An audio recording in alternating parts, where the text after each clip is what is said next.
ఆదివాసీ trust chairman గారికి, media మిత్రులకి, నాతో కూడా పనిచేసిన సభ్యులకందరికీ నా యొక్క నమస్కారాలు.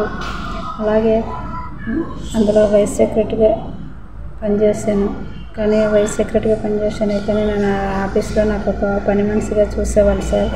పని మనిషిగా చూసేవాళ్ళు. వాళ్ళకి టీ అందించడం, వాళ్ళకి భోజనాలు వండి పెట్టడం, ఇదే నా పని సార్, నా డ్యూటీ సార్. ఇంకా వేరే డ్యూటీ ఏమీ లేదు సార్. ఆ పిల్లల్ని చూసుకోవడం, వాళ్ళకి వంటలు చేసి పెట్టడం, ఆఫీస్కి వచ్చిన సభ్యులకందరికి టీలు అవి పెట్టివ్వడం, ఇదే నా పని సార్. అలాగా ఇప్పుడు సభ్యతలు, విరాళము అనేది చెప్పమని సార్ ప్రతి ఒక్కరికి. అది కాదు సార్. 1000 కడితే 1,00,000 ఇస్తాను, 12,200 కడితే 3,000 ఇస్తామనేసి ప్రతి ఒక్కరికి చెప్పారు సార్. చదువులు చదివిస్తాము పిల్లలకి, కమ్యూనిటీ హాళ్ళు, సీసీ రోడ్లు, మంచినీళ్ళు సౌకర్యము, హాస్పిటల్ అని ఇవన్నీ రకరకాలుగా చెప్పుకొని వచ్చారు సార్. అవన్నీ ఏవి జరగలేదు సార్. అది ఎవరికి జరిగింది వాళ్ళకి జరిగిందేమో కానీ మాకు ఎవరికి న్యాయం జరగలేదు సార్. నేను డిసెంబర్ నుండి నాకు హెల్త్ బాగాలేక నేను బయట ఉన్నాను సార్. ఏదేమైనా సరే ప్రభుత్వం వారు ఏదేమైనా సరే ప్రభుత్వం వాళ్ళే న్యాయం చేయాలని కోరుతున్నాను సార్. నా పేరు వంతల రాంబాబు అండి. జీకేవిధి మండలం, అల్లూరు సీతారామరాజు జిల్లా. నేను ఆదివాసీ ట్రస్ట్లో సభ్యుడిగా ఉండి నేను అతనితో 2 సంవత్సరాలు కష్టపడుతూ చాలా వర్క్ చేశానండి. అంటే వెట్టి సేకర్ చేసినట్టు చేపించాడు, అయినా మాకు ఫలితం దక్కలేదండి. అంటే ఈ సిచ్యువేషన్ సార్ చెప్పేది మొత్తం అబద్ధం అండి, ఏది కూడా నిజం కాదు. నాకు ఆపరేషన్ అయినప్పుడు కూడా వందలాది మందికి ఆపరేషన్ చేశాను అని చెప్పాడు, కానీ నాకు మాత్రం చేయలేదండి.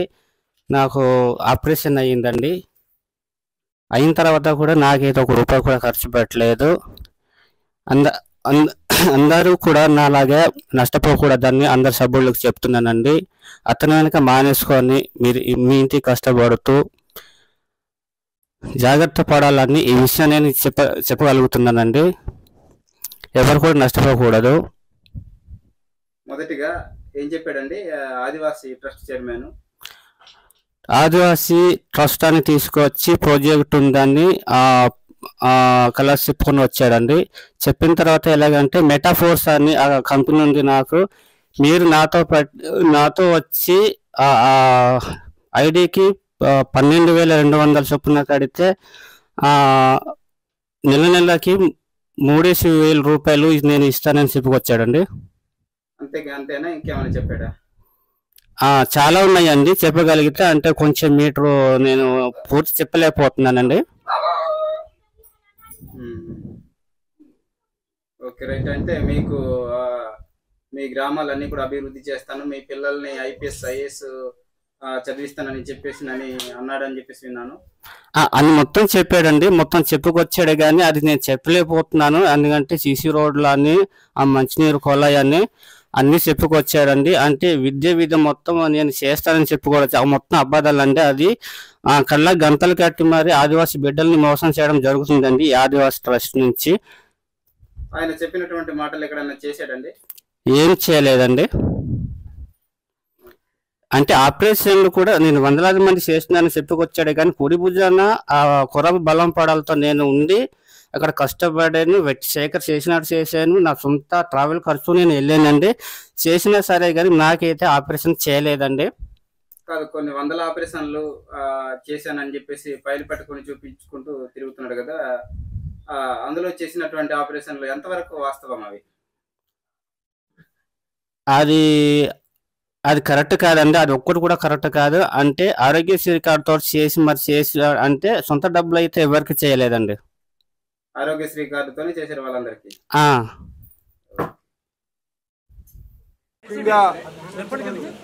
మరి 7వ మేయర్గా మరి పీలా శ్రీని గారు ఎన్నుకున్నటువంటి సందర్భంలో వారికి శుభాకాంక్షలు కూడా తెలియజేశాం. అలాగే ఈ తక్కువ కాలంలో మంచి పేరు సంపాదించి మళ్ళీ ప్రజల యొక్క నమ్మకాన్ని చేకూర్చుకునే విధంగా ముందుకు వెళ్ళాలని చెప్పేసి మరి మేము ఒక సలహా సూచన కూడా ఇవ్వడం జరిగిందని చెప్పి తెలియజేస్తున్నాం. దీంతో పాటు కొంత గోస్ట్ ఎంప్లాయీస్ ఉన్నారు.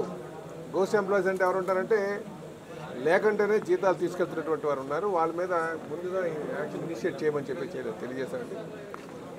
అదే కాకుండా కొన్ని డెవలప్మెంట్ యాక్టివిటీస్ ఏవైతే ఉన్నాయో రోడ్స్ కావచ్చు, డ్రైన్స్ కావచ్చు, ప్రయారిటీ మీద ప్రజలకి అవసరాలకు అనుగుణంగా నిర్ణయాలు తీసుకోవాలని చెప్పేసి కూడా మాట్లాడడం జరిగింది. దీంతోపాటు వారు విశాఖపట్నం మీద దృష్టి సారించాలని చెప్పేసి మరి గౌరవ ఎంపీ గారు అంటే వారికి కూడా చెప్పడం కూడా సమాధానం కూడా చెప్పడం జరిగింది. ముఖ్యంగా విశాఖపట్నం మీద చాలా టాప్ ప్రయారిటీ మీద ఇక్కడ డెవలప్మెంట్ యాక్టివిటీస్ తీసుకుంటున్నామని ఈరోజు మరి రైల్వే సౌత్ కోస్ట్ రైల్వే జోన్కి అనౌన్స్ చేయడం, దానికి జిఎంని మాతృగారిని తీసుకురావడం, సుమారు 149 కోట్లతో 9 అంతస్తులకి 54 ఎకరాలు ఇవ్వడం, ఇది చాలా శుభపరిణామం అని చెప్పేసి కౌన్సిల్ ద్వారా తెలియజేశామండి. ఇదే కాకుండా మరి ఆర్సిలర్మిటర్ మన గౌరవ ప్రైమ్ మినిస్టర్ గారు కూడా ఈ రాష్ట్రానికి వచ్చేటప్పుడు మొట్టమొదటిసారిగా విశాఖపట్నం వచ్చారు. వాళ్ళు అనేక ప్రాజెక్టులు అనౌన్స్ చేశారు. అటు క్లీన్ నైట్రోజన్ ఎనర్జీ కావచ్చు, అది పెందుర్తి మన జిఎంసీలో భాగం కనుక ఆ ప్రాంతంలో పెడుతున్నటువంటిది. ఇదే కాకుండా రాష్ట్ర ప్రభుత్వం తరఫున మన అభివృద్ధి కార్యక్రమాలు అంటే స్టీల్ ప్లాంట్ని పరిరక్షించడం జరిగింది, రైల్వే జోన్ ఈరోజు తీసుకురావడం జరిగింది, అనేక ఐటీ కంపెనీస్ తేవడం జరుగుతుంది. ఇలాగా అదే కాకుండా త్వరలోనే శృతుల శ్రవంతి కూడా పోలవరం పూర్తి చేసి దానికి ఎక్కడైతే 23.44 టీఎంసీ వాటర్ వస్తుందో ఆ వాటర్కి సంబంధించి ఇక్కడ స్టోరేజ్ ఫెసిలిటీ కానీ మిగతా శ్రీకాకుళం వరకు వెళ్ళడం కానీ ఆ ప్రాజెక్టు మీద కూడా టాప్ ప్రయారిటీ మీద తీసుకుంటామని కూడా అంటే అనేక డెవలప్మెంట్ ప్రాజెక్ట్ మీద చెప్పడం జరిగింది. ముఖ్యంగా విశాఖపట్నం సంబంధించి ఎక్కువగా డెవలప్మెంట్ యాక్టివ్ తీసుకుంటామని చెప్పేసి, ఎందుకంటే కౌన్సిల్లోకి వస్తుంది అమరావతి మీద ఎక్కువ తీసుకెళ్తున్నారేమో అని ఒక డౌట్ వ్యక్తం చేశారు అపోజిషన్ వాళ్ళు. కాదు, ఈ ప్రాంతానికి ఈ ప్రాజెక్టులు తీసుకొచ్చామని కూడా చెప్పడం జరిగిందని చెప్పి తెలియజేస్తున్నాండి. భవిష్యత్తులో కూడా మనకి విశాఖపట్నాన్ని రాష్ట్రంలోనే ఈ దేశంలోనే మంచి ఉన్నతమైన స్థాయికి తేడానికి అన్ని విధాలు కృషి చేస్తామని చెప్పి తెలియజేస్తూ, అలాగే కౌన్సిల్లోని కమిషనర్ కోసం అడిగారు. కమిషనర్ కూడా ఇది మనకి ఎందుకంటే రాష్ట్ర జిల్లాల్లో ఎక్కువ చేశారు కనుక సీనియర్ ఐఏఎస్ ఆఫీసర్లు కొంచెం సిన్సియర్ ఐఏఎస్ ఆఫీసర్లు లేనటువంటి పరిస్థితి ఇప్పుడు ఈరోజు. ఎందుకంటే జిల్లాలు ఎక్కువ అవడం వల్ల ముందు ప్రభుత్వం ఒక భవిష్యత్తు దృష్టిలో పెట్టుకోకుండా ఏదో ఇష్టానుసారం ఆలోచన చేయడం వల్ల ఈ పరివర్తన అండి. రేపు భవిష్యత్తులో త్వరలోనే నెక్స్ట్ కౌన్సిల్ కల్లా కమిషనర్ని కూడా తీసుకొస్తామని చెప్పి ఈ సందర్భంగా తెలియజేస్తాను. అలాగే మరి యోగా ఆంధ్రప్రదేశ్కి సంబంధించి కూడా రేపు 21వ తారీఖున గౌరవ ప్రైమ్ మినిస్టర్ గారు వస్తున్నారు, నరేంద్ర మోడీ గారు. యోగా అనేది మన చరిత్రలోనే ఉన్నది, మనకి ఎప్పుడో మన పెద్దలు కనిపెట్టినటువంటిది. పెద్దలు ఎప్పటి నుంచో మైండ్ స్ట్రాంగ్గా ఉంటే పరిస్థితులన్నీ కూడా మనం మంచిగా చూడొచ్చు. కానీ యోగాంధ్రని ప్రమోట్ చేయాలి, దానికి అందరూ ఒక సాయి సహకారాలకి పార్టీలకు అతీతంగా ఇవ్వాలని కూడా చెప్పడం జరిగిందండి.